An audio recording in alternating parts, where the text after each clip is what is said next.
ओम शांति। ओम शांति। ओम शांति।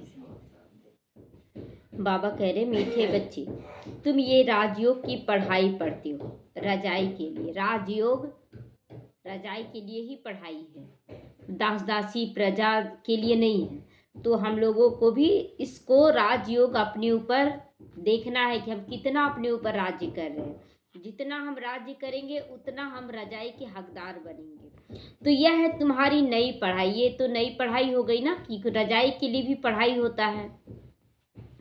प्रश्न है, इस पढ़ाई में कई बच्चे चलते चलते फेल क्यों हो जाते हैं? कई बच्चे चलते चलते फेल हो जाते हैं। उत्तर है क्योंकि इस पढ़ाई में माया के साथ बॉक्सिंग होती है, लड़ाई होती है ना माया के साथ। माया हर तरह से आपको पछाड़ेगी कि देखते ही कितना पावर रखता है। वो हराने के लिए पछाड़ती नहीं है। माया कभी भी हराने के लिए पछाड़ती नहीं है। माया आपको मजबूत बनाने के लिए पछाड़ती है कि देखते ही कितना शक्तिशाली बनकर सामना कर सकता है। तो माया की बॉक्सिंग में बुद्धि की बहुत कड़ी चोट लग जाती है। माया की बॉक्सिंग में बुद्धि को चोट लगता है। ये कैसे हो रहा? पहले तो ऐसा नहीं होता था, ज्ञान में चलने के बाद ऐसा हो रहा है। चोट लगने का कारण बाप से सच्चे नहीं रहते हो। बाप से सच्चे नहीं रहते हो तो ही चोट लगती है। चोट का असर कब होता है? जब हम समझ के नहीं चलते हैं और बाबा से सब कुछ नहीं बताते हैं। सच्चे बच्चे सदा सेफ रहते हैं। बोलते ना बिल्ली के पंगड़े आग में भी सेफ है। तो बाबा कहता है सच्चे जो बच्चे हैं, सच्चाई ही बाबा की गोद है।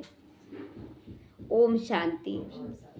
यह तो सब बच्चों को निश्चय होगा ना कि हम आत्माओं को परमात्मा बाप पढ़ाते हैं। निश्चय है सबको।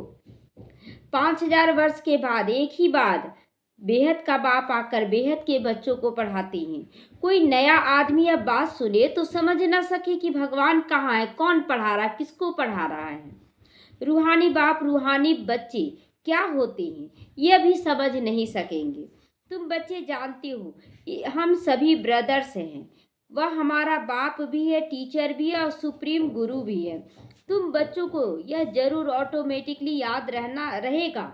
यहाँ बैठे समझते होंगे सभी आत्माओं का एक ही रूहानी बाप है। ये ऑटोमेटिक याद रहेगा कि भगवान हमारा पिता है और हम उसके बच्चे हैं। तो याद में हम पढ़ेंगे सभी आत्माएं उसको ही याद करती हैं।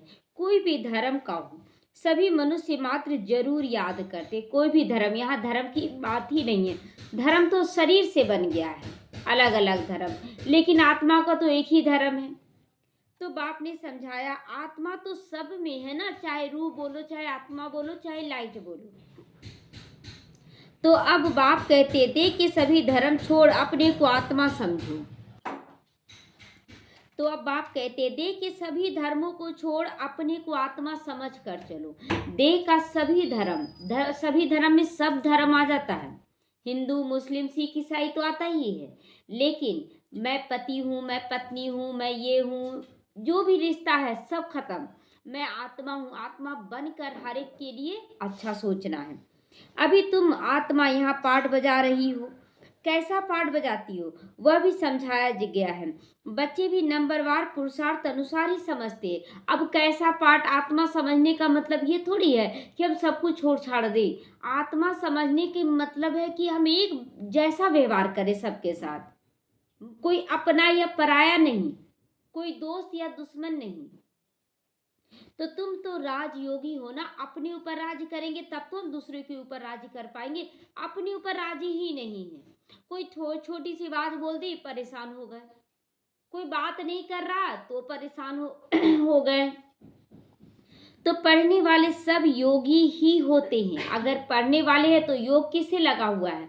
टीचर से लगा हुआ है ना, तो उसको योगी ही कहेंगे। पढ़ाई से योग लगा हुआ है। पढ़ाने वाले टीचर के साथ योग जरूर रखना पड़ता है। कौन हमें पढ़ा रहा है, एम ऑब्जेक्ट का मालूम रहता है। इस पढ़ाई से हम फलाना बनेंगे। यह पढ़ाई तो एक ही है। इसको कहा जाता है राजाओं का राजा बनने की पढ़ाई। राजयोग है ना, अपने ऊपर राज्य करना है। अब देखिए कोई कुछ भी बोलता है ना, देखते क्या ड्रामा है लिखा हुआ, देखते हैं कौन कैसे क्या कर रहा है, कितना बोल सकता है, मतलब ट्राई भी मारते हैं तो देखते हैं कि कौन कैसा, चलो ठीक है कोई बात नहीं, मतलब कोई डिस्टर्बेंस अब नहीं है। पहले होता था डिस्टर्ब हो जाते थे, शुरुआत में तो बहुत ज़्यादा डिस्टर्ब होते थे, उसके बाद कोई कुछ बोल दिया ना तो बाहर से तो नहीं बोले, मन में चलने लगता था, इतना क्यों बोल दिया, ऐसा क्यों कर दिया। और अब तो भी नहीं, अब मन में भी नहीं चल रहा, और अब तो ड्रामा को देखते हैं तो हंसी आता है कि देखो माया मेरा परीक्षा लेने आई है और हमको तो कोई फर्क नहीं पड़ रहा है। तो यही राजयोग है ना, यही राजयोग है कि जब हम परिस्थिति से परेशान ना हो, परिस्थितियों से परेशान ना हो, रजाई प्राप्त करने के लिए बाप से योग रखना है। और कोई मनुष्य यह राजयोग कभी सिखला नहीं सकता। हमारे मन में क्या चल रहा कोई जाने तब तो बताए ना। तो हमारे मन में जो चल रहा है वो बाबा के अलावा कोई जानता नहीं। अब बाबा सब कुछ बता देता है मुरली के दौरान, तो मन में ख्याल आता है कि नहीं हमको ऐसे नहीं करना है। तुमको कोई मनुष्य ये सब नहीं सिखलाते हैं, परमात्मा तुम आत्माओं को सिखलाते हैं, तुम फिर औरों को सिखलाते हो। तुम भी अपने को आत्मा समझो। हमें भी क्या बाबा बोल रहा है कि मैं तो हूँ ही परमात्मा, तुमको भी अपने को आत्मा समझ कर चलना है। हम आत्माओं को बाप सिखलाते हैं। यह याद न रहने से जौहर नहीं भरता है, इसीलिए बहुतों की बुद्धि में नहीं बैठता, जौहर नहीं बैठता है याद रहने का, तो याद ही नहीं करते हैं। याद किसको करते हैं, जैसे एक बार बोल दिए बाबा आप मेरे साथ हो गया, उसका दिन भर वो ऐसा किया, वो याद आ रहा, वो याद आ रहा, दिन भर यही सब याद आता है, तो याद तो सही है नहीं। तो बाप हमेशा कहते योग युक्त रहो, योग युक्त रहो एनी टाइम, मैं आत्मा हूँ। याद की यात्रा में रहकर फिर किसी को समझाओ। हम भाई भाई को समझा रहे हैं, किसी देहधारी को नहीं समझा रहे हैं। तुम भी आत्मा हो, वह सबका बाप टीचर गुरु है। सामने वाले को क्या बताना है, तुम भी एक आत्मा हो और सबका बाप टीचर गुरु एक ही है। आत्मा को देखना है, भल गायन है, सेकंड में जीवन मुक्ति, परंतु इसमें मेहनत बहुत लगती है ना। निकलने में मेहनत लगता है। ये अपना है, ये भाई है, ये बहन है, कैसे छोड़ दे, ये मेरी पत्नी है, ये मेरा बच्चा है, कैसे छोड़ दे। तो बाबा कहता है इसी में मेहनत करनी है कि मैं आत्मा तुम भी आत्मा, कोई रिलेशन नहीं है। तो आत्माभिमानी न बनने से तुम्हारे वचनों में ताकत नहीं रहती है। ताकत कब आएगी, जब हम आत्मा समझेंगे, क्योंकि जिस प्रकार बाप समझाते हैं उस रीति तो कोई समझाते नहीं है। बाबा एकदम आत्मिक स्थिति में समझाते, क्योंकि वो कभी देह के भान में आता ही नहीं है। कोई कोई तो बहुत अच्छा भी समझाते हैं, कौन कौन कांटा है और कौन फूल है मालूम तो पड़ता है ना, बात करने से पता पड़ता है कौन कांटा बनकर आ रहा है, कौन फूल है। स्कूल में बच्चे 5-6 दर्जा पढ़कर फिर ट्रांसफ़र होते हैं। अच्छे अच्छे बच्चे जब ट्रांसफ़र होते हैं तो दूसरे क्लास के टीचर को भी झट मालूम पड़ता है। यह बच्चे तीखे पुरुषार्थी थे।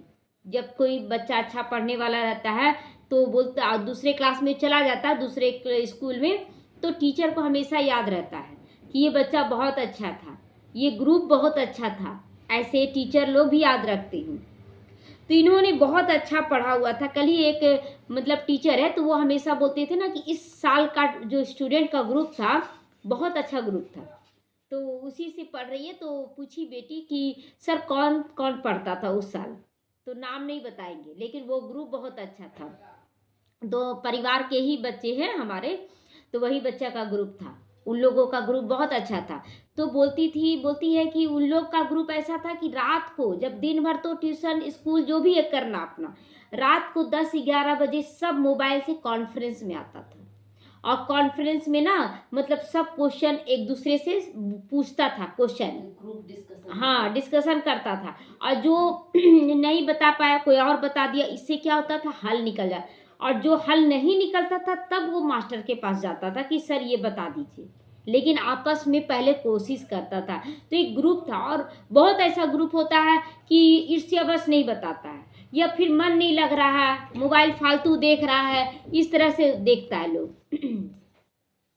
तो बाबा भी देखता है ना कि कौन तीखे पुरुषार्थी हैं, कौन कच्चे हैं। इन्होंने अच्छा पढ़ा हुआ है तब ऊंचे नंबर में आए। टीचर तो जरूर समझते होंगे ना, टीचर तो जानेगा ना कौन कैसा चल रहा है। बाबा कहते हैं योग युक्त होकर हमें पढ़ना चाहिए, तो इसी में मेहनत लगता है। नयों को पढ़ाते हैं। बाबा कहता है यहाँ कोई भी नंबर आगे पीछे ले सकता है, नई बात नहीं है। तो टीचर भी देखता है कि कौन बच्चा कितना आगे बढ़ सकता है, कौन पीछे है। टीचर जरूर समझते वह लौकिक पढ़ाई, यहाँ तो वह बात नहीं है, यह है पारलौकिक पढ़ाई। यहाँ पर देखिए वहाँ टीचर सामने बोल देता है कि ये ग्रुप बहुत अच्छा है, ये बच्चा बहुत अच्छा है। यहाँ पर शिव बाबा तो दिखता नहीं है, तो यहाँ ऐसे नहीं कहेंगे यह पहले बहुत अच्छा पढ़कर आए हैं तब अच्छा पढ़ते हैं, नहीं। उस इम्तिहान में तो ट्रांसफ़र होते हैं, तो टीचर समझेंगे इसने मेहनत से पढ़ाई में मेहनत की है तब नंबर आगे लिया है। यहाँ तो है ही नहीं, है ही, बाबा कहता है यहाँ तो है ही नई पढ़ाई, ये नई पढ़ाई है जो पहले से कोई पढ़े हुए नहीं है, यहाँ कोई भी पढ़ा हुआ नहीं है। नई पढ़ाई, नया पढ़ाने वाला है, न सब नए हैं, नयों को पढ़ाते, उसमें जो अच्छी रीति पढ़ते हैं तो कहेंगे ये अच्छा पुरुषार्थी है। यह है नई दुनिया के लिए नॉलेज। और कोई पढ़ाने वाला तो है नहीं। जितना जितना जो अटेंशन देते हैं उतना ऊंचा नंबर पाते हैं। पढ़ाई पे जो जितना अटेंशन देंगे उतना ऊंचा पढ़ाई पे जाएंगे। कोई तो बहुत मीठे और आज्ञाकारी होते। मीठे और आज्ञाकारी दो शब्द यूज किया बाबा। देखिए एक होता आज्ञाकारी, चलो कर दे रहे हैं, और एक बहुत मीठे से बोलकर बोलता हाँ करेंगे, बाबा का काम है क्यों नहीं करेंगे। और एक होता मजबूरी में बोला गया तो हाँ जी करना है, तो इस ढंग से नहीं है। तो देखने से ही पता पड़ जाता है ना कि कौन मीठे और आज्ञाकारी है। यह पढ़ाने वाला बहुत अच्छा है, इसमें कोई अवगुण नहीं है। चलन से, बात करने से मालूम पड़ जाता पढ़ाने वाले पर भी कि कौन कैसे सबके साथ व्यवहार कर रहा। पढ़ाने वाले पर भी असर पड़ता है। जैसे शिव बाबा है पढ़ाने वाला, लेकिन कोई ना कोई निमित्त भी बनता है तो उसके पढ़ाने से ही पता चल जाता है कौन कैसे पढ़ा रहे हैं। बाबा पूछते तो सबसे हैं, ये कैसा पढ़ाते हैं, पूछते हैं ना, स्टूडेंट से पूछते हैं। अभी देखिए बाबा कान खींच रहा है जो पढ़ाने वाले हैं उससे, इनमें कोई खामी तो नहीं, पढ़ाने वाले से पूछते हैं। ऐसा बहुत कहते हैं कि हमारे पूछे बिगैर समाचार नहीं देना। बाबा क्लियर कर दे रहा है। जैसे बहने भाई जो रहते निमित्त ना, तो जो स्टूडेंट जो भाई बहन आते हैं तो उन लोगों को बोल देते हैं देखो अगर मधुबन जा रहे हो कोई कुछ भी पूछे तो कुछ बोलना नहीं, मेरे से बिगैर, हम जो बताएंगे वही बोलना। और देखिए बच्चों में तो सच्चाई सफाई होना चाहिए, जो जानेगा वो बोल देगा। तो इतना एक्यूरेट हम लोगों को ज्ञान देना है, सबको समझाने देना कि कोई कहीं भी कुछ बोले एक्यूरेट ही निकले, समझाने का दरकार ही क्यों। लेकिन आजकल बहन भाई भी क्या बोलते, मेरे से बिना पूछे कोई चीज़ नहीं बोलना, उधर नहीं जाना, इधर नहीं करना। तो कोई अच्छा पढ़ाते, कोई श्रूढ़ बुद्धि नहीं होते हैं। माया का वार इसीलिए बहुत होता है। बहुत बच्चे ऐसा ही करते हैं ना, तो इसीलिए माया का वार भी बहुत होता है। यह बाप जानते हैं माया इन्हों को धोखा बहुत देती है, फिर माया ही धोखा देती है। जब वो धोखा दे रहे हैं बाप को तो माया उनको धोखा देगी ना। तो भल 10 वर्ष भी पढ़ाया परंतु माया ऐसी जबरदस्त है, दे अहंकार आया और फंसा देता है, देह अहंकार में फंसा देता है। बाप समझाते जो भी पहलवान हैं उन पर माया की चोट लगती है। जो सोचते हैं कि हम तो बहुत पहलवान हैं, हम तो बहुत अच्छे से चल रहे ज्ञान में, और चोट उनको जरूर लगती है माया का। माया भी बलवान से भी बलवान होकर लड़ती है। ये नहीं सोचना है कि माया तो कुछ कर ही नहीं। देखिए माया नतमस्तक उसी के आगे होती है जो माया का कोई भी सामान यूज ना करे।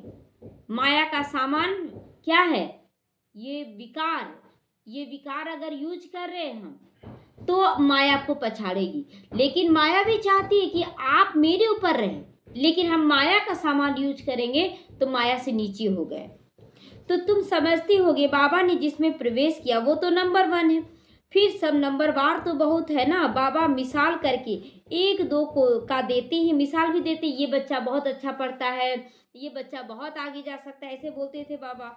होते तो सब नंबरवार बहुत है। जैसे दिल्ली में गीता बच्ची बहुत होशियार है, गीता दीदी अभी 95 साल की है ना, तो बाबा कहता है कि वो बहुत होशियार है बड़ी है बच्ची बड़ी मीठी, ये बच्ची बहुत मीठी है। बाबा हमेशा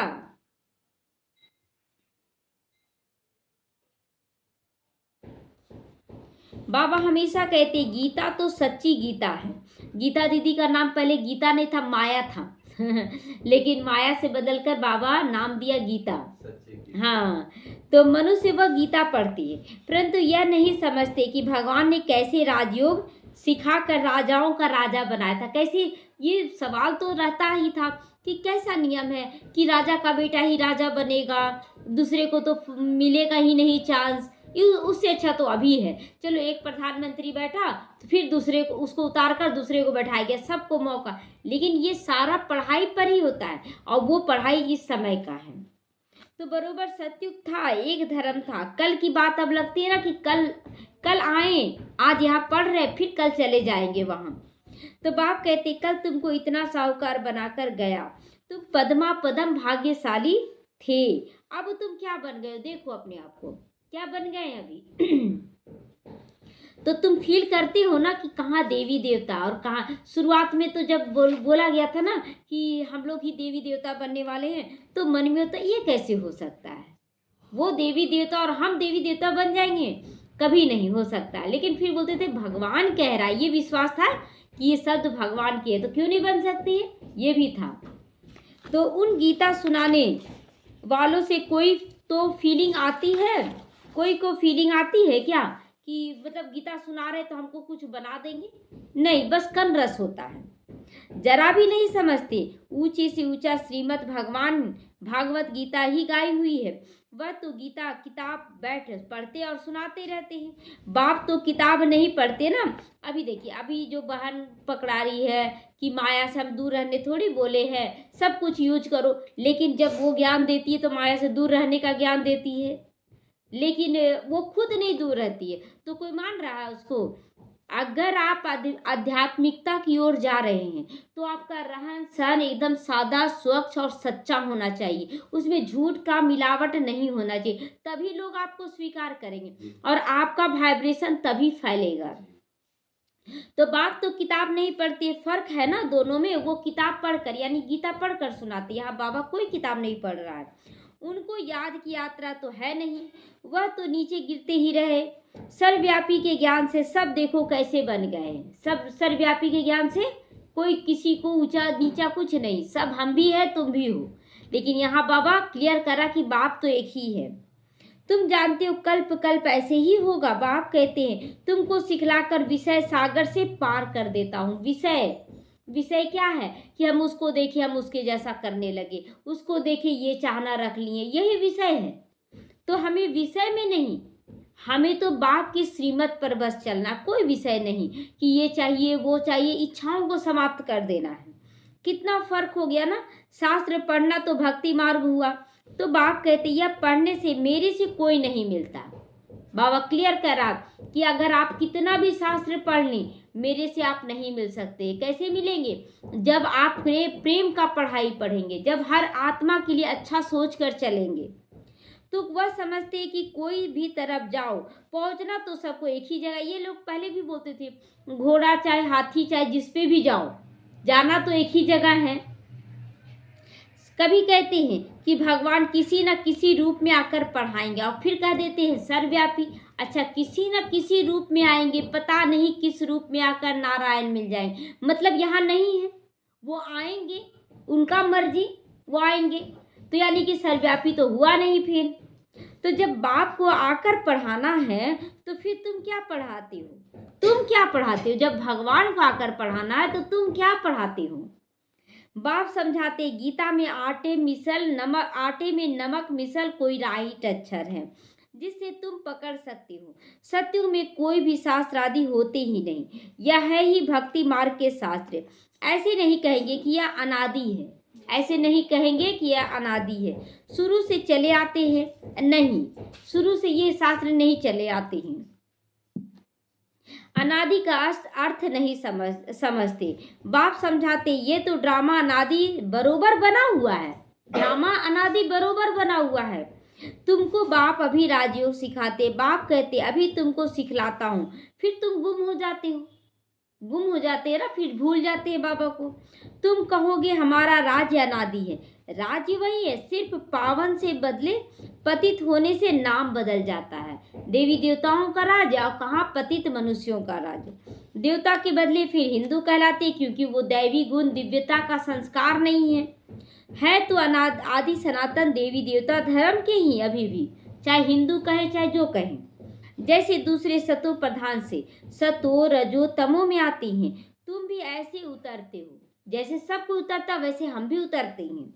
रजो में आते हो तो आप पवित्रता के कारण देवता के बदले हिंदू कहलाने लगते हो। नहीं तो हिंदू हिंदुस्तान का नाम पर पड़ा है, हिंदुस्तान में रहे तो हिंदू पड़ गया नाम। तुम असल में देवी देवता थे ना।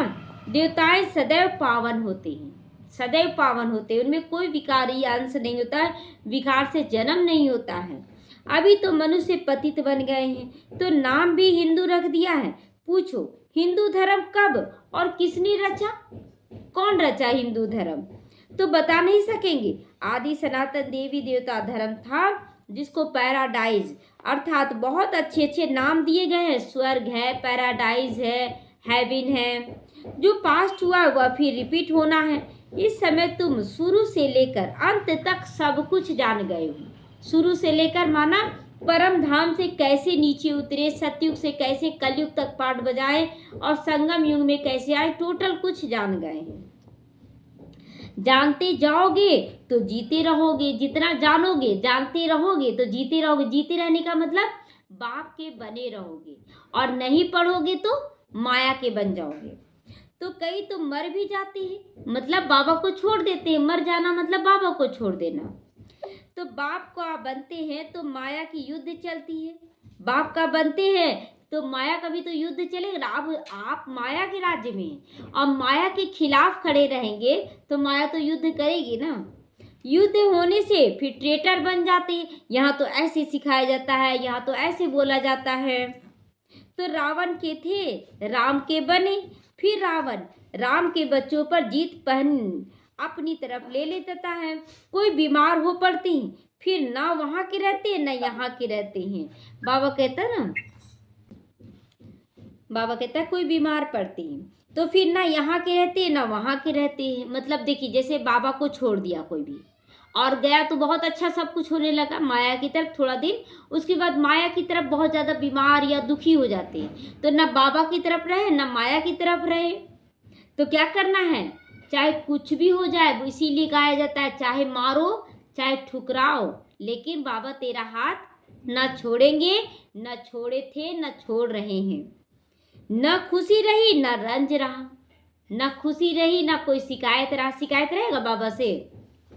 बीच में पड़े रहते हैं, क्या करें अब इस हालत में। तुम्हारे पास भी बहुत है जो बीच में है। ऐसे बहुत बच्चे हैं जो माया की तरफ भी नहीं रह पाते हैं और बाबा की तरफ भी नहीं रह पाते हैं। बाप का पूरा नहीं बनते तो रावण का पूरा कैसे बनेंगे? बोलते हैं ना जैसे कि कोई है चला जाता था, एक इस अपना राजा का बात नहीं माना और सोचा कि इस राजा को हटाकर हम राजा बन जाए। दूसरे राजा की तरफ गया, दूसरा राजा क्या किया कि यूज किया, केवल उस राजा को मार दो हम तुम्हारा साथी बनेंगे, उसके बाद हम तुमको राजा बना देंगे। और वो तो मार देता है। फिर बोला कि जब तुम उस राजा के अपने राजा के वफादार नहीं बने तो तुम मेरे वफादार क्या बनोगे?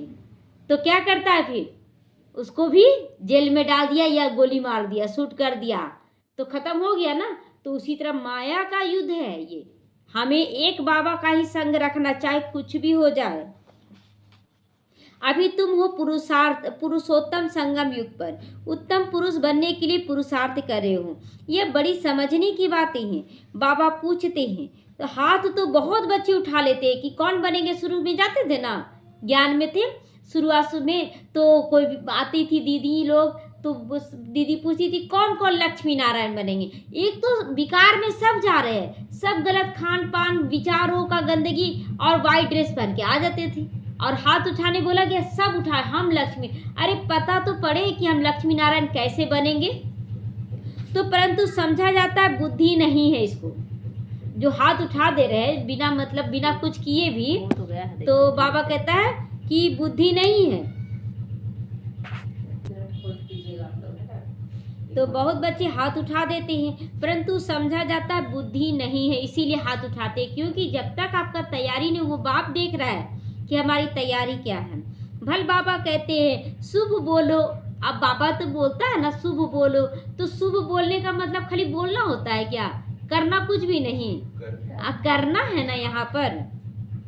तो कहते तो सब हैं हम नर से नारायण बनेंगे। कथा ही नर से नारायण बनने की है, ये जो मुरली चल रहा है वो नर से नारायण बनने की है। अज्ञान काल में भी सत्यनारायण की कथा सुनते हैं ना, वहाँ तो कोई पूछ नहीं सकते, वहाँ तो कोई नहीं जैसे सत्यनारायण का कथा उसमें भी तो उसमें बोलते हैं ना, नर ऐसी करनी करे नारायण बने, नारी ऐसी करनी करे लक्ष्मी बने। लेकिन वहाँ पंडित जी से पूछते हैं कि हम लोग लक्ष्मी नारायण कैसे बनेंगे, तो पंडित जी से कोई पूछा भी तो बोलते हैं आखिर तो जोड़ी है ना लक्ष्मी नारायण की, लेकिन वो प्राप्ति कहाँ है? जैसे शादी हो गया तो बोलते हैं ना आखिर लक्ष्मी नारायण का ही ना जोड़ी है, लेकिन वो प्राप्ति कहाँ है? वो तो प्राप्ति नहीं, वो दुखी होते हैं क्या? हम दुखी क्यों हैं? तो यह तो बाप ही पूछते हैं तुम क्या समझती हो, इतनी हिम्मत है बनने की जो माया से युद्ध कर सको? तुम्हें पावन भी जरूर बनना है। कोई आते हैं तो पूछा जाता इस जन्म में कोई पाप कर्म तो नहीं किए हो, बताओ, सच सच बता देना है।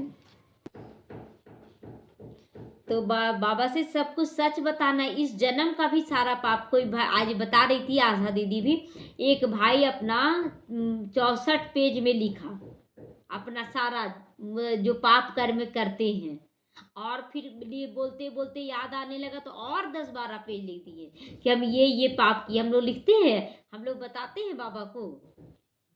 तो जन्म जन्मांतर के पापी तो हो ही, इस जन्म के पाप बता दो तो हल्के हो जाओगे। इस जन्म का सारा पाप बता देना है, नहीं तो दिल अंदर खाता रहेगा। सच बतलाने से हल्के हो जाओगे। बाबा कहता आधा माफ अगर बता देते हो सच्चाई से। हम क्या क्या झूठ बोले हैं, क्या बोल किए, हम लोग तो बहुत किए हैं। तो कई बच्चे सच नहीं बताते तो माया एकदम जोर से घुसा लगाती, बोलो सच और जोर से। बहुत बच्चे बोलते हम तो बहुत अच्छे से कर रहे हैं, अच्छा घुसा क्यों लग रहा है? माया का घुसा तभी लग रहा है जब आप अंदर से झूठी हैं। हाँ एक चीज देखिए, दो बात होता है कि आप करना नहीं चाह रहे, लेकिन अब जो पिछला संस्कार वो हावी हो जा रहा है, आपसे करवा ले रहा है, तो ये भी बात आप बता सकते हैं ना बाबा को कि बाबा हम नहीं करना चाहते, हो जा रहा है, बाबा आपके रहते क्यों हो रहा, आप ठीक करो। तो सच बता दे रहे हैं तो वो ठीक हो जाता है। तुम्हारी बड़ी कड़ी बॉक्सिंग हो रही है, इसलिए सच्चाई से बात रखना है बाबा के आगे। उस बॉक्सिंग में तो शरीर को चोट लगती है, इसमें बुद्धि को चोट लगती है। यहाँ शरीर को चोट देखते कहीं चोट लगेगा अब माया से बॉक्सिंग में, लेकिन मन बुद्धि को चोट लग जाता है। तो यह बाबा भी जानते हैं, यह ब्रह्मा कहते मैं बहुत जन्मों के अंत का हूँ। सबसे पावन था मैं, अभी सबसे पतित हूँ, फिर पावन बनता हूँ। ऐसे तो नहीं कहता कि मैं ही महात्मा हूँ। ऐसा ब्रह्मा बाबा कभी नहीं बोला कि मैं महात्मा बन गया हूँ। बाप भी खातरी देते हैं यह सबसे जास्ती पतित है। बाप कहते मैं पराये देश में पराये शरीर में आता हूँ, इनके बहुत जन्मों के अंत में मैं इनमें प्रवेश करता हूँ। बहुत जन्मों के अंत के जन्म में मैं प्रवेश करता हूँ, जिसने पूरे 84 जन्म लिए। अब यह भी पावन बनने का पुरुषार्थ करते हैं। खबरदार भी बहुत रहना होता है इसमें। खबरदार किससे? अपने ही मन बुद्धि संस्कार से रहना है, दूसरों से नहीं। अगर आप अपने मन बुद्धि संस्कार पर अटेंशन देते हैं तो खबर बहुत अच्छे से सावधानी बरतेंगे, लेकिन आप दूसरों पर देंगे तो अपने मन बुद्धि में चल गया जो। तो यह बाबा का सच्चा बहुत नजदीक है ब्रह्मा बाबा। यह तो बाप से जुदा कभी हो नहीं सकता। बाबा से जुदा होगा क्योंकि बाबा साकारी तन तो इन्हीं का लिया है, तो ख्याल भी नहीं आ सकता छोड़कर जाऊं ब्रह्मा बाबा के लिए। कि जैसे हम लोग बोलते हैं ना कि लगता छोड़ दे, बहुत बच्चे बोलते हैं, तो ब्रह्मा बाबा तो छोड़ के नहीं जा सकता क्योंकि बाबा तो उन्हीं के तन में आएगा। तो एकदम हमारे बाजू में बैठा है, मेरा तो बाबा है ना, मेरे घर में बैठा है। बाबा को भी नशा रहता है मेरे घर में, हम लोग क्यों नहीं नशा रख सकते कि बाबा इस तन में बैठा है, इस भ्रिकुटी में बैठा है। बाबा जानते हंसी खुड़ी भी करती हैं। बाबा आज हमको स्नान तो कराओ, बाबा से बोलता है आज तो तुम ही स्नान कराओ हमको, भोजन तो खिलाओ, मैं तो छोटा बच्चा हूँ। देखिए कैसे छोटा बच्चा बन जाता है शिव बाबा, ब्रह्मा बाबा। बहुत प्रकार से बाबा को याद मैं करता हूँ, एकदम छोटा बच्चा बनकर। तुम बच्चों को समझाता हूँ ऐसे ऐसे याद करो। तो फिर बाबा के सामने वो क्या बन गए? बच्चे बन गए। अब बच्चों के आगे बाबा बन गए, पिता बन गए। ब्रह्मा बाबा का 2 रोल हो गया ना। तो बाबा आप तो बहुत मीठे हो, एकदम हमको विश्व का मालिक बना देते हो। यह बात और किसी की बुद्धि में हो ना सके। बाप सबको रिफ्रेश करते रहते हैं, सब पुरुषार्थ तो करते हैं, परंतु चलन भी तो ऐसी दिखनी चाहिए। बाबा तो सबको दे रहे हैं, रिफ्रेश कर रहे हैं। अब चलन चाल चलन तो दिखना चाहिए कि कौन कितना रिफ्रेश हो रहा है। तो भूल जा हो जाए तो झट लिख दो। बाबा हमसे ये भूल हो जाती है आज दिन भर का। कोई कोई लिखते भी है, बाबा हमसे ये भूल हुई, हमें माफ करना। हमारा बच्चा बनकर फिर भूल करने से 100 गुना वृद्धि हो जाती है। बाबा का बच्चा बनकर अगर भूल करते तो 100 गुना, अगर बाबा को बता दिए तो 50% कट हो गया और 50% फिर योग युक्त हो जाएंगे, क्षमा याचना करेंगे, ठीक हो जाएगा। तो माया से हारते हैं तो फिर वही के वही रह जाते हैं, बहुत हारते हैं। यह बड़ी बॉक्सिंग है ना, राम और रावण की लड़ाई है। दिखाते भी है बंदर की सेना ली, तो यहाँ तो सब हम लोग अभी बंदर ही तो हैं, भिखारी हैं। यह सब बच्चों का खेल बना हुआ। शुरुआत का याद कीजिए कि कैसे करते थे। बहुत सारा विकार था हमारे अंदर, रोते भी थे, चिल्लाते भी थे कि ऐसा क्यों, भूखे प्यासे हठ योग भी करते थे। लेकिन धीरे धीरे फिर ठीक हुआ, फिर और ठीक हुआ, करते करते अभी बहुत ठीक है। तो जैसे छोटे बच्चे बेसमझ होते हैं तो बाप भी कहते हैं यह तो इन्हों की पाई पैसे की बुद्धि है। बाप भी कहते हैं ना, कोई छोटा बच्चा है बेसमझ है तो अभी कोई बुद्धि नहीं है इसका, इसीलिए छोटे बच्चों को माफ़ कर दिया जाता है, चलो बच्चा है ना माफ़ कर दो। लेकिन जैसे जैसे आप बड़े होते हैं माफ़ करने लायक नहीं रह जाते हैं। तो कहते हैं हर एक ईश्वर का रूप है, तो हर एक ईश्वर बन क्रिएट भी करते हैं, पालना करते हैं, फिर विनाश भी कर देते हैं।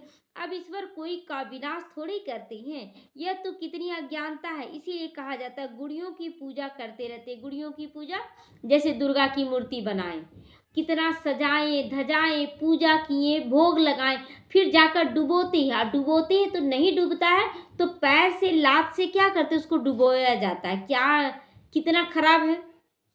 तो वंडर लगता है ना। तो मनुष्य की बुद्धि क्या हो जाती है ना, क्या हो गई है।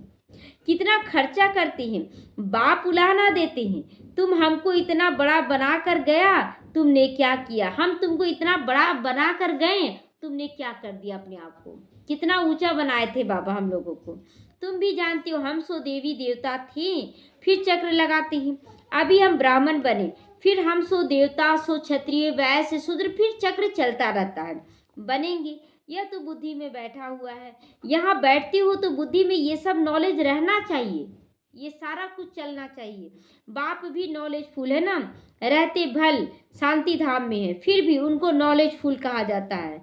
तुम्हारी भी आत्मा में ये सारा नॉलेज अब रहना चाहिए। कहते हैं इस ज्ञान से हमारी आंखें खुल गई ना, तीसरा नेत्र खुल गया ना। कितने हम गलत थे, हम तो सोचते थे हम ही सही हैं और आज महसूस होता हम ही गलत हैं। तो बाप तुमको ज्ञान के चक्षु देते हैं। आत्मा को सृष्टि के आदि मध्य अंत का पता पड़ गया। चक्र फिरता रहता है। ब्राह्मणों को ही स्वदर्शन चक्र मिलता है, देवताओं को पढ़ाने वाला कोई नहीं होता। यहाँ पर चक्र किसको मिलता है, ज्ञान का नेत्र हम ब्राह्मणों को मिलता है। उनको शिक्षा देने की दरकार नहीं, देवी देवताओं को पढ़ना भी तुमको है, जो फिर तुम देवता बनते हो। अब बाप बैठ नई नई बातें समझाते रहते हैं। यह नई पढ़ाई पढ़कर तुम ऊंचे से ऊंचा बनते हो। फर्स्ट सो लास्ट फिर बनते हो। जो फर्स्ट बनेंगे वही लास्ट में शूद्र बनेंगे, तो लास्ट सो फर्स्ट फिर बनेंगे। सबसे लास्ट में जो रहेंगे वही फिर फर्स्ट नंबर में आएंगे। यह पढ़ाई है ना। अभी तुम समझते हो बाबा हर कल्प आकर पति से पावन बनाते हैं।